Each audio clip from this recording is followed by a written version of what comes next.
Jeg dobbelttjekker lige her, om optagelsen er i gang.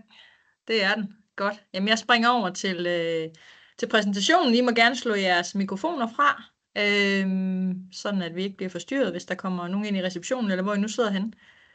Og hvis I gerne vil sige noget, så ræk hånden op, eller skriv et eller andet i kommentarfeltet. Yes, men vi skal jo lære om temaer i dag, og nu håber jeg, I kan se det slide, hvor der står formål med temaer. Det er i hvert fald det, der er intentionen. Vi har lavet de her temaer som ekstra markedsføring til de medlemmer, der ønsker det. Og det er videreførelse af undergruppetankegangen på en tidsvarende måde. Der skete jo det med undergrupperne, at de ikke kunne stille bestyrelse eller udvalg, så derfor har vi lavet temaer i stedet for. Og temaer er en balanceøvelse, fordi de skal ikke fjerne fokus eller aktiviteter eller trafik for den her fælles pulje, vi har i DK Camp. Og så skal de også pusles ind i de eksisterende aktiviteter, vi har, så vi ikke konkurrerer med os selv. Vi bruger jo faktisk ganske mange penge, både på Facebook og på Google.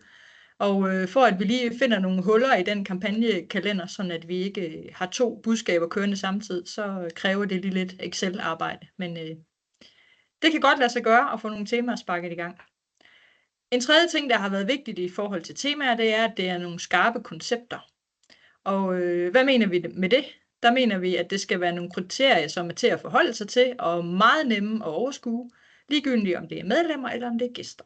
Så hvis man ser en kampagne for et tema, så skal man ikke være i tvivl om, hvis det for eksempel er strandcamping, at så er det campingpladser ved stranden, og så videre. Og det har vi jo gjort, fordi vi ved, at god markedsføring, det er også noget, der sådan er nemt at afkode. Yes. Vi har fået Illumi, vores udviklingspartner, til at lave nogle nye temasider til os inde på vores hjemmeside. Det bliver sådan, at alt ekstra markedsføring kommer til at pege ind på de nye temasider inde på hjemmesiden. Alle dem, der er medlemmer af temaet, det vil sige alle dem, der ønsker at betale til temaet, de bliver automatisk vist i tilfældig rækkefølge på temaet. Man får mulighed for et særligt temafoto og en beskrivelse, så hvis man er med på et tema om stranden, så er det et billede af sin strand. Man viser ikke et billede af poolen eller et billede af et luftfoto. Gæsten kan søge på ledighed og filtrere yderligere, og det resultat, gæsten kommer frem til, det bliver stadigvæk vist på temasiden. I dag er det sådan, at hvis man søger på noget ledighed andre steder på vores hjemmeside, så ryger man ind på søg og book, men her holder vi dem på temasiden.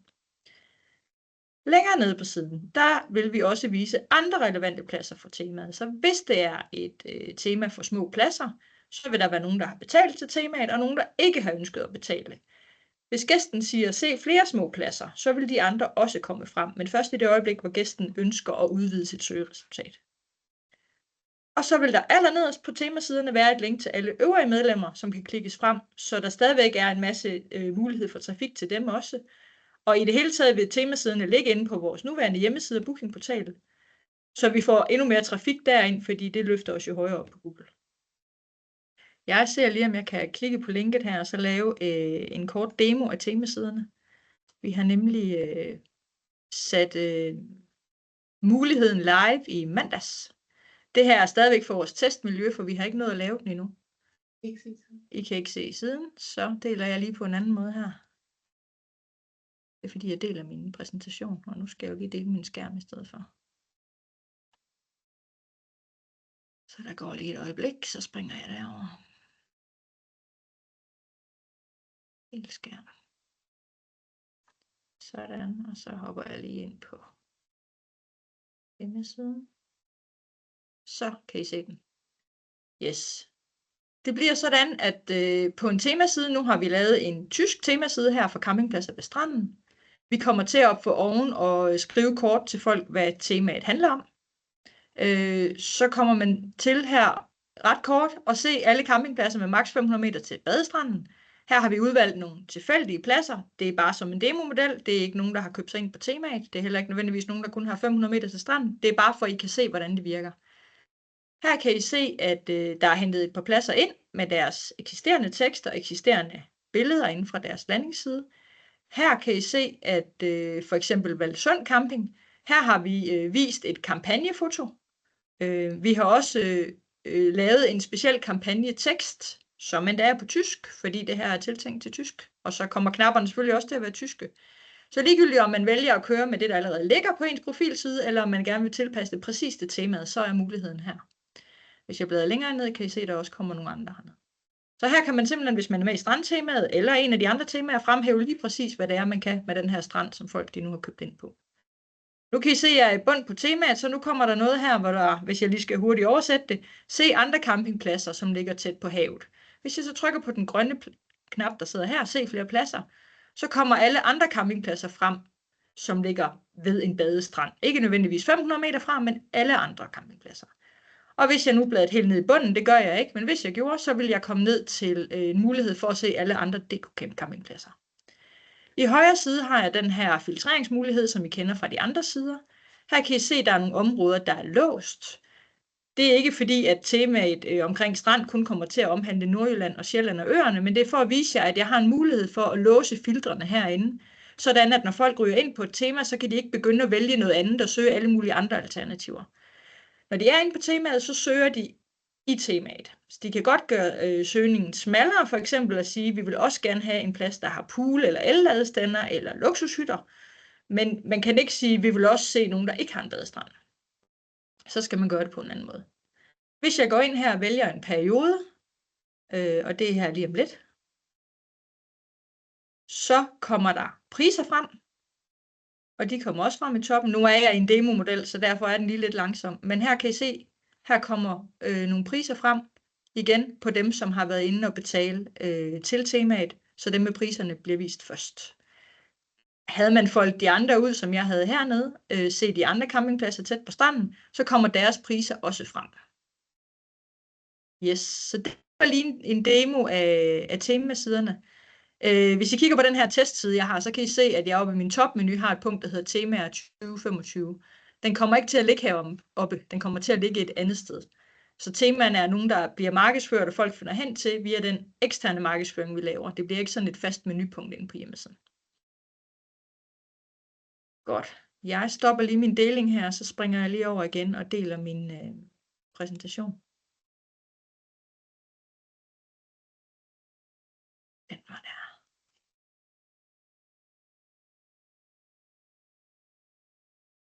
Så skal jeg se, om jeg kan få den til at skifte slide også. Det kunne være dejligt. Det kunne den. Godt. Så vi har 4 temaer til 2025. Vi havde oprindeligt 12 idéer til temaer. Så skrev vi ud til campingpladserne, så blev det til 19. Så det var jo ret mange. Hvordan skulle vi lige få alt det sat i gang, når det nu er første år? Så det vi har gjort, det er, at vi har valgt 4 temaer. Og det er temaer, der er valgt ud fra de tilkendegivelser, som medlemmerne er kommet med, når vi har spurgt. Vi har lavet en meningsmåling inde i forum. Så det er simpelthen de 4 temaer her, hvor der er flest, der har sagt, at de kunne være interesseret. Nu kommer jeg til at gennemgå et tema ad gangen. Det første tema er for små campingpladser. Måske har I set videoen, som vi lagde op her i sidste uge, som Sara nede hos os, hun har lavet. Men det er sådan en kort teaser-video, der på 1 minut og 20 sekunder, tror jeg, den er, fortæller om det her nye tema for de små campingpladser. Det gør jeg også her, bare på en anden facon. Målgruppen for små campingpladser er campister i Danmark og i Holland. Det er børnefamilier, og det er seniorer. Aktiviteterne minder en del om det, som undergruppen små pladser har kørt, fordi for at være sikker på, at vi laver et tema, der fungerer, så har vi selvfølgelig talt med den nuværende bestyrelse i små pladser, for at høre, hvad der har fungeret godt for dem. Så nogle Facebook-kampagner i Danmark, nogle opslag og nogle konkurrencer via små pladsers egen Facebook-side, et par sider i guiden 2025, fordi vi ved, at mange i målgruppen godt kan lide guiden, et dansk nyhedsbrev til DK Camps liste, og så kommer vi til at konvertere den nuværende små pladser hjemmeside, som ligger eksternt og slet ikke giver noget trafik til resten af DK Camp, kommer vi til at konvertere ind til en af de temasider, I lige har set, som bliver SEO-optimeret og kommer til at ligge inde på DK Camp, så det er nemt for os på kontoret at vedligeholde. Alt det temamarkedsføring, som er nævnt her i aktiviteterne, det kommer til at føre ind til den her nye temaside, som jeg lige har fortalt jer om. Vi ændrer navnet til små campingpladser, fordi små pladser er lidt indforstået. For nogle er små pladser lige med små standpladser, altså så man ikke har ret meget plads til sin campingvogn, og det er jo ikke det, der er meningen. Så derfor bliver den ændret. Og så kommer vi til at have nogle unikke kendetegn i markedsføring, som man også kender fra undergruppen. Det bliver værdier som tryghed, overskuelighed og nærvær, og vi leger lidt med tanken om det her slogan, små campingpladser, store hjerter, om det skal være noget, som bliver en del af markedsføringen. Det her, det er grundpakken i små campingpladser. Så er der den røde brochure, som er højt elsket og et hjertebarn for mange campingpladser, og mange gæster er også glade for den. Den vil vi gerne føre videre, hvis der er stemning for det. Det angiver man i sin tilmelding, om man vil være medlem af grundpakken, eller om man også gerne vil støtte op om brochuren. Brochuren er et tillæg til temaet derfor, og hvis den skal realiseres, så bliver den distribueret via medlemmerne, via Ferie for Alle-messen i Herning, og så via 2 hollandske messer, som DK Camp også skal på i Utrecht og Leeuwarden. Så er der nogle kriterier for at være med i små pladser. Det var der også for at være med i undergruppen. Nogle af dem kender man, det er de 2 første. Den sidste, den er ny, så den var ikke en del af undergruppen. Nu er den en del af temaet. Der var også 7-8 andre kriterier. Dem har vi fjernet for at gøre det så overskueligt som muligt. Så kriterier for at være en del af små pladser, eller små campingpladser temaet, det er, at man maks har 150 enheder. Den kender man fra tidligere. Vi markedsfører de her værdier, jeg nævnte. Den kender man også fra tidligere. Og så skal pladsen være aktiv på DK Camp Booking-portalen, og det skal de være senest den 1.3. Og for lige at nævne det en gang til, jeg ved, vi har skrevet det mange gange, men der er stadigvæk lidt misforståelse omkring noget af det. Det er gratis at komme med på Booking-portalen. Alle kan komme med, ligegyldigt om man kan integrere, eller om man ikke har lyst til at integrere, eller ikke kan integrere. Man har også mulighed for online betaling, men det er ikke et krav. Man kan også tage imod bankoverførsler. Hvis I kommer med, så hjælper vi jer ind og i gang, både her på kontoret i Vejle og dem, der sidder nede i Frankrig. I har fri support, og der er et booking fee på 5% af de bookinger, der kommer ind. Hvis man har lyst, så må man gerne lægge det beløb oven i prisen. Det blander vi os ikke i. Hvis man ikke har lyst til at lægge alle sine enheder ind, for eksempel fordi at man har rigtig god held med selv at lege alle sine luksushytter ud i højsæsonen, så må man gerne lade være med at lægge luksushytterne ind i højsæsonen. Det bestemmer man også selv. Yes. Så det var små pladser. Så er der lige det med økonomien. Der er jo allerede sendt et tilmeldingsskema ud til jer. Cirka 2.000 kroner årligt for grundpakken, og hvis man gerne vil have brochuren med os, så er prisen 3.500 kroner. Det er stort set det samme, som det kostede at være med i undergruppen, og det har været vigtigt for os at holde prisen på det her niveau, så de små campingpladser stadigvæk kan være med, hvis de har lyst til det. Vi har selvfølgelig et budget, fordi vi kan ikke bare lave en brochure for et medlems skyld, så vi har sagt, at der skal minimum 26 pladser til at bakke op for, at grundpakken realiseres og for, at brochuren realiseres. I modsætning til undergruppen, så binder man sig i temaerne kun for 1 år ad gangen, så man får kun én regning her i efteråret, hvis man har lyst til at være med, og så er det noget nyt til næste år. Ja. Er der nogen, der har spørgsmål til små campingpladser? Nu springer jeg lige over, så jeg kan se jeres ansigter og jeres hænder, hvis der er nogen, der vil sige noget.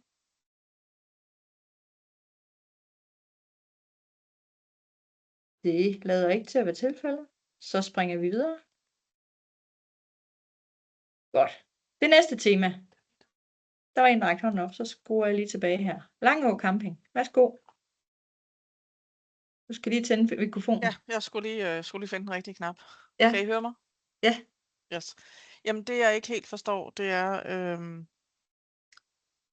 Og jeg ved godt, vi har sovet i timen måske, men jeg synes også, i løbet af foråret, der har i hvert fald her, hvor der kun er én, og alligevel en plads på 99 enheder, ikke rigtig tid til at også forholde mig helt vildt meget til de mails, der kommer. Så nogle gange, så må jeg indrømme, så bliver de også bare arkiveret, og det er selvfølgelig min fejl. Men hvorfor er det er et krav, at vi skal være på det der booking,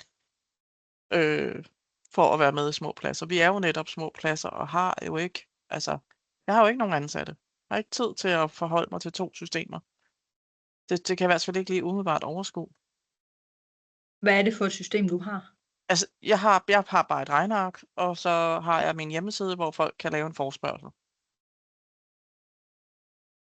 De bookinger, du får fra DK Camps hjemmeside, får du også ind på en mail? Nej, hvis du var på, så vil de også komme på en mail til dig, som du bare skulle lægge den ind. Jo, det kræver stadig, at jeg vedligeholder, at DK Camps hjemmeside med, hvor meget jeg har ledet jo. Ja, man skal lægge et lager ind. Det kan man gøre 1 gang om året. Og så når man er ved at være i bund med lageret, så får man en automatisk besked om, nu er der kun 1 tilbage. Så kan du vælge at fylde lageret op igen, eller lade være. Okay. Ja, men det må jeg jo tænke over så. Ja. Dorte, Kongsøre? Vi blev bare lidt nysgerrige på, hvor mange har været med i små pladser indtil nu. 26 i år. 26 år. Okay. Ja, så er det har været også lidt nedadgående. Jeg tror for 3 år siden, tror jeg, det var et par 30 eller sådan noget. Deromkring. Ja. Det er super. Tak. Bettina fra Skyttehuset. Jamen, jeg er mundlam piger. Det ved du jo godt, men det er totalt misforstået lige nøjagtigt med det her små tema, eller små pladser tema. Det, der er vigtigt for os, det er den brochure. Stop alt det andet. Altså, det er brochuren, vi skal have. Jeg betaler med glæde 6.000 kroner for at få den der skide brochure. Men hvis jeg ikke får den brochure, så kan alt andet være pisse ligegyldigt. Det er der, vi får vores gæster fra. Det er ikke fra jeres hjemmeside af. Det er ikke fra jeres online booking. Altså, det er brochuren. Jeg hører, hvad du siger, Bettina, og som du ved, så er det en bestyrelsesbeslutning. Jeg kan ikke gøre noget ved det. Jeg har gjort alt det, jeg kan. Det er bestyrelsen, der har besluttet. Så du må gerne lukke din frustration ud, men jeg kan ikke ændre på det. Jeg skal sidde på det her møde her. Du opfordrer mig til at komme med det. Jeg kan ikke bruge alt det andet til en skid. Jeg kunne ikke lige høre dig der. Nej. Jeg kan ikke bruge det andet til en skid. Jeg kan ikke se, hvorfor du stadigvæk opfordrer mig til at komme på det her møde her så. Altså, jeg skal have den brochure, det er det eneste, jeg skal have. Ja. Du har ikke 26 små pladser lige om lidt. Du har i hvert fald kun 25. Ja, det kan godt være. Altså, der er 99 at tage af, så må vi se. Det kan jo være, at nogle af dem, der ikke har været med i undergruppen, har lyst til at være med i temaet. Jeg hopper af. Jeg har ikke tid til at sidde og spilde min tid. Det er i orden, Bettina. Tak for i dag. Godt. Vi snakker videre omkring det næste tema, som er til dem, der gerne vil have flere tyske og hollandske gæster. Der ligger også en video inde i Facebook-forum, I kan se, som også var de her 1,5 minut. Men her kommer der en uddybning. Det her tema fokuserer på udlejningsenheder til Holland og Tyskland. Fordi da vi lavede vores afstemning, så var der rigtig mange, som gerne ville have mere fokus på udlejning til udlandet. Så det handler det her tema om. Så det er ikke til campister, det er mere til feriegæster. Vi kommer til at lave 8 Facebook-kampagner i alt til Tyskland og til Holland. Vi kommer til at lave en ny SEO-optimeret temaside, som minder meget om den, som vi så før, hvor man har mulighed for at vise sit hyttefoto, eller en kort beskrivelse af, for eksempel hvor mange udlejningsmuligheder man har, og hvor man er søgbar i forhold til ledighed og i forhold til booking. Og brugeren kan også se andre DK-camp medlemmer med udlejningsenheder, så ligesom jeg viste jer før, når de er færdige med at kigge, hvis de bliver færdige med at kigge på dem, der har betalt, så kan de vælge at se andre, som udlejer for eksempel luksushytter eller simple hytter. Der bliver en beskrivelse af og et link til temaet i 3 nyhedsbreve til den tyske nyhedsbrevsliste, som vi har oparbejdet siden januar måned. Så her vil temaet også blive omtalt. Yes. Kriteriet for at være en del af det her tema, det er, at man har opdateret sit tyske og engelske sproglag inde på DK-Camps hjemmeside, at man har gjort sine udlejningsenheder tilgængelige på bookingportalen. Lige præcis for den her målgruppe er det enormt vigtigt, at man kan se ledighed og pris og book online, fordi det er noget, de er vant til. Det her er en feriegruppe, der lige så godt kan tage på charter eller skiferie eller hotelophold, så derfor er det helt naturligt for dem, at der findes online booking muligheder. Og det, som jeg sagde før, er det samme som nu. Det er gratis at komme med, fri support, og I kan lægge ting oven i prisen, eller 5% oven i prisen, hvis I har lyst til det. Så er der en opfordring til temaet, som dog ikke er et krav, og det er, at man har sine tyske og engelske handelsbetingelser tilgængelige inde på hjemmesiden. Og det er fordi, at hvis man har et tysk sproglag, så har man egentlig gået ind på den præmis, der hedder, at man gerne vil kommunikere på tysk. Og hvis man gør det, så skal man faktisk også have sine handelsbetingelser, sin afbestilling tilgængelig på tysk. Vi har prøvet det ved en advokat, for der var en campingplads, der ikke havde gjort det. Fik en booking fra en tysker, og tyskeren afbestilte et par dage før. Så siger campingpladsen, jeg har de danske handelsbetingelser lagt ind. Så siger tyskeren, jeg kan ikke læse dansk. Så prøvede vi den ved en jurist, og juristen siger, hvis vi indgår på tysk i en kommunikation, så er vi også nødt til at have betingelserne, ellers er det at opfatte som om, at de ikke er eksisterende. Så det er faktisk ret vigtigt. Man kan jo selvfølgelig også vælge at løbe risikoen. Men jeg synes, hvis det er en luksushytte, man får lejet ud, så vil det være lidt ærgerligt, at man ikke lige fik oversat de her tyske handelsbetingelser, sådan at de rent faktisk var gældende. Yes. Udlejning, den koster 3700 kroner om året. For at temaet bliver realiseret, så kræver det tilslutning fra minimum 20 pladser. Og der er rigtig mange af vores medlemmer at tage af her, fordi stort set alle har jo et eller andet, som de lejer ud. Og igen, så binder man sig kun for et år, det vil sige en faktur. Yes. Er der nogen, der har spørgsmål til udlejningsenheder?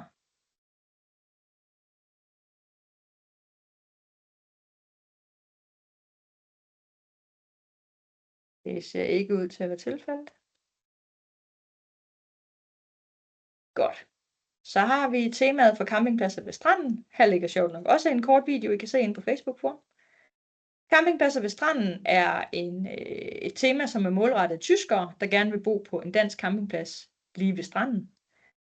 Vi kommer til at lave nogle aktiviteter bestående af 4 Facebook-kampagner til en tysk målgruppe. Her tænker vi egentlig ikke over, om det er nogen, der gerne vil leje noget at bo i, eller om de kommer med autocamper, eller om de kommer med campingvogn. Her er det egentlig tyskere generelt, som gerne vil bo ved en dansk strand. Vi laver en online-kampagne i Tyskland på den søgemaskine, der hedder Bing. Det gør vi, fordi at vi faktisk har ret meget kørende allerede på Google i Tyskland, så for at det ikke konflikter og kommer til at konkurrere med hinanden, så kommer vi til at lave det på Bing i stedet for. Igen kommer vi til at lave en ny SEO-optimeret temaside inde på vores hjemmeside, hvor de betalende campingpladser bliver vist først, eventuelt med billeder og foto, der fremhæver stranden, og hvor de er søgebare i forhold til ledighed og booking. Og længere ned kan man også se andre DK Camp campingpladser ved stranden, hvis man som bruger gerne vil det. Derudover så tager vi alle de medlemmer, der støtter op om det her tema, og fremhæver dem på skift i 5 tyske nyhedsbreve, som vi sender ud til vores tyske liste. Der er selvfølgelig også nogle kriterier her. Det ene kriterie er, at der skal være maks 500 meter til en badestrand. Det har vi diskuteret meget, fordi nogen synes, at det skulle være 700 meter, andre synes, det skulle være 1000 meter, så synes nogen, det skulle være 1200 meter. Nu prøver vi med 500 meter, og så ser vi, om der er opbakning til det. Begrundelsen for, at det lige præcis bliver 500 meter, det er fordi, at 500 meter er ikke ret meget ved vestkysten, hvor jeg selv har været over her i weekenden, og der kan man hurtigt komme til, for man skal lige på den anden side af klitterne. Men hvis det nu var på Fyn, eller Sjælland, eller Østkysten, så kunne der faktisk godt ligge nærmest en helt lille by imellem en campingplads og badestranden, hvis det nu var 1000 meter eller 1200 meter. Så vi har sagt, at det her det er strandpladser, maks 500 meter. For at være med, skal man selvfølgelig have opdateret sit tyske sproglag. Alt andet ville være mærkeligt. Og igen skal man være aktiv på DK Camp Booking-portalen, så det er muligt for gæsterne at se, hvad det koster, og hvor der er noget ledigt. Her har vi også nogle opfordringer, som ikke er krav, men blot opfordringer. De tyske handelsbetingelser ind på hjemmesiden, så folk har mulighed for at se betingelserne selvfølgelig. Og så kunne vi godt tænke os, at man havde lyst til at tilbyde en fordel, som vi kan nævne på vores tyske messer. Vi har nemlig talt meget ved vores tyske bureau i Haderslev, Advice, som har fortalt os, at tyskere elsker fordele, de elsker at blive forkælet og gjort lidt ekstra ud af. Så vi kunne godt tænke os, når vi skal på de tyske messer, at vi kunne give dem et eller andet ekstra fordel, hvis de skriver sig op til vores nyhedsbrev. Det behøver ikke at være rabat. Det kunne være en times kanoleje. Det kunne være gratis hund med. Det kunne være pizza på den første aften, eller morgenbrød, eller et eller andet. Det er bare en opfordring, det er ikke et krav. Yes. Og prisen på grisen er 3400 kroner om året. Også her kræver det opbakning fra mindst 20 pladser, for at vi kan realisere det. Og igen, så binder man sig kun for 1 år ved det her tema. Yes, jeg springer lige over og ser, om der er nogen, der har nogle spørgsmål til dette.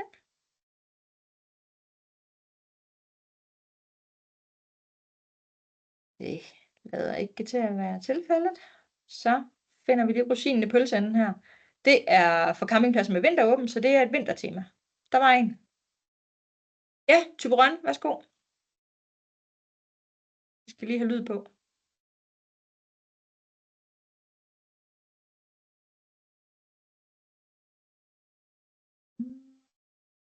Skal det være blå flag i strand, skriver Malene. Det har vi slet ikke snakket om. Så nej. Men det kan da godt være, at vi skal overveje det til næste år. Jeg ved ikke, om ved tyskerne, hvad blå flag er? Nu spørger jeg bare. Det kan være, at vi lige skal dykke lidt ned i det. I forhold til næste år. Men det har vi ikke talt om. i forhold til badesikkerhed, skriver Malene. Ja, det er ikke noget, vi har snakket om, så det er ikke et krav. Hvad siger Henrik?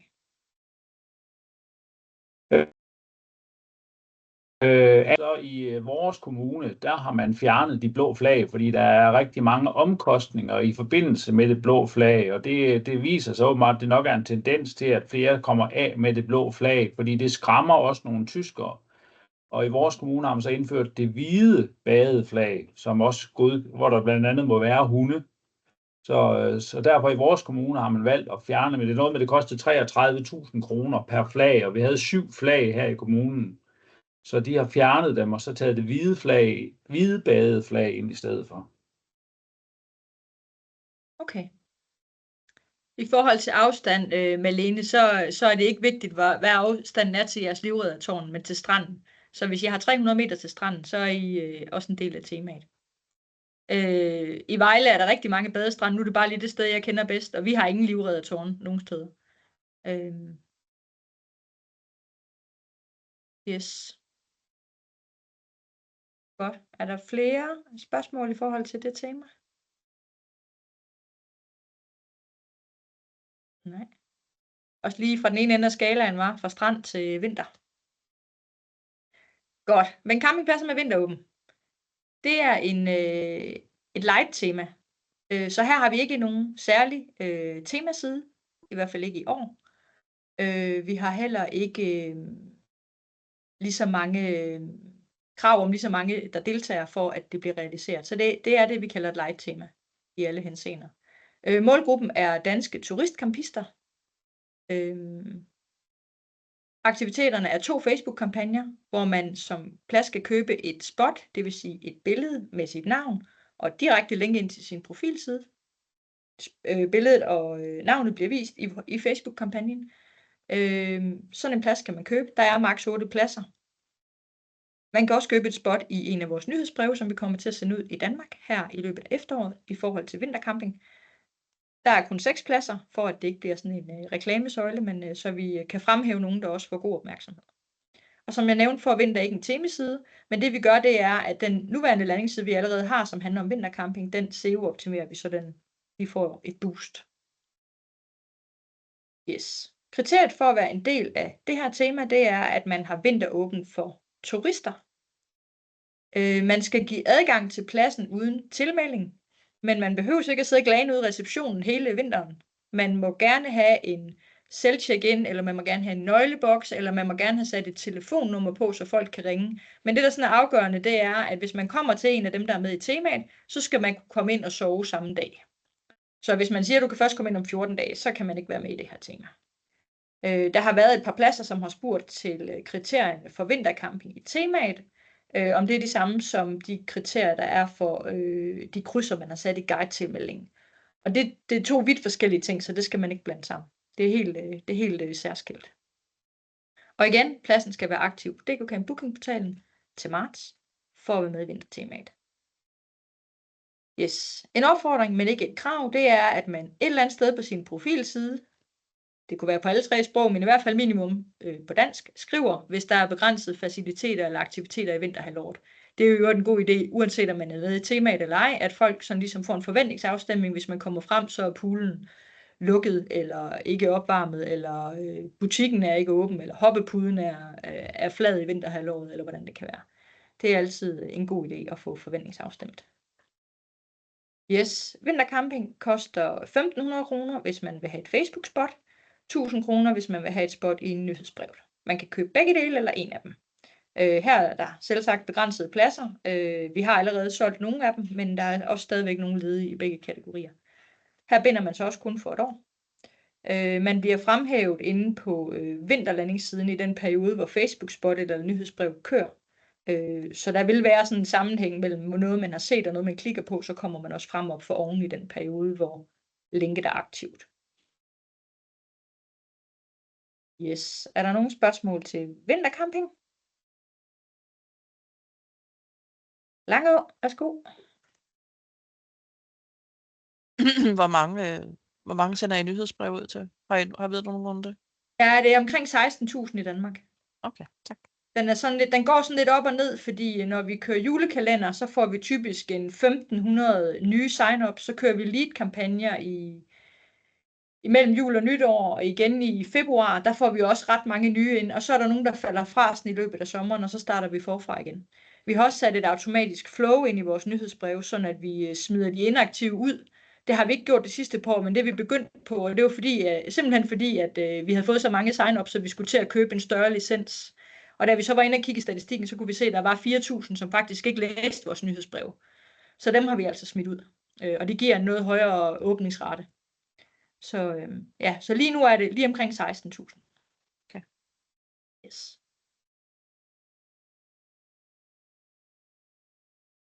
Godt.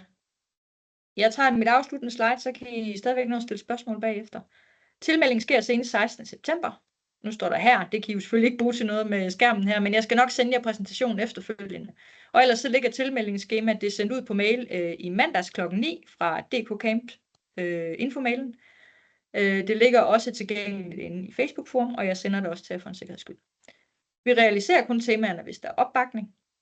Og alle de temaer og alle de gode idéer, der er kommet og input her i foråret, hvor vi var igennem hele den her udvælgelsesproces, det er ikke noget, vi iværksætter dem ikke i 2025, men derfor ligger det ikke nødvendigvis stille. I nogle tilfælde bruger vi idéerne til at optimere nogle af de landingssider, vi allerede har, og til at kigge på de filtre, vi har. I andre tilfælde, der opretter vi helt nye landingssider. Sara er faktisk lige gået i gang med at lave en ny landingsside omkring cykling og mountainbike på engelsk. Og i 2026 har vi så mulighed for at arbejde med nogle andre temaer og nogle flere temaer, afhængig af, hvordan det går. Så det ved vi ikke endnu, men vi synes i hvert fald, det var vigtigt ikke at lægge for hårdt for land og sætte gang i alle 19 på én gang, men prøve at udvælge 4, som der sådan er mulighed for, at de fleste pladser passer enten i den ene eller det andet tema, hvis de har lyst til at deltage. Der er også flere, som har tilmeldt sig. Jeg tror, den bedste jeg har set var en plads, der tilmeldte sig 3 af temaerne. Så det er jo dejligt, at der er nogen, der bakker op. Og så er der selvfølgelig også nogen, som ikke kommer til at tilmelde sig. Og fred være med det. Det har vi heller ikke nødvendigvis behov for. Som sagt, vi skal bruge minimum 6 eller 8 til vintertemaet. I forhold til den ved stranden og med udlejningsenheder skal vi bruge 20 pladser for at komme i gang. Og i forhold til de små pladser skal vi bruge 26. Så vi regner heller ikke med, at alle bakker op. Det er derfor, det er frivilligt. Yes. Jeg har ikke flere slides. Så er det jeres tur. Hvis der er nogen, der har noget.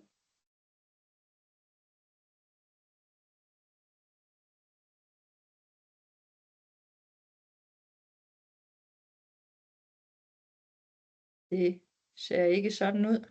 Ellers så må I jo ringe. Eller skrive til os. Vi er på job. Godt. Jamen tak for opmærksomheden. Jeg stopper mødeoptagelsen, og så ønsker jeg jer en dejlig dag alle sammen. Hej hej. Hej.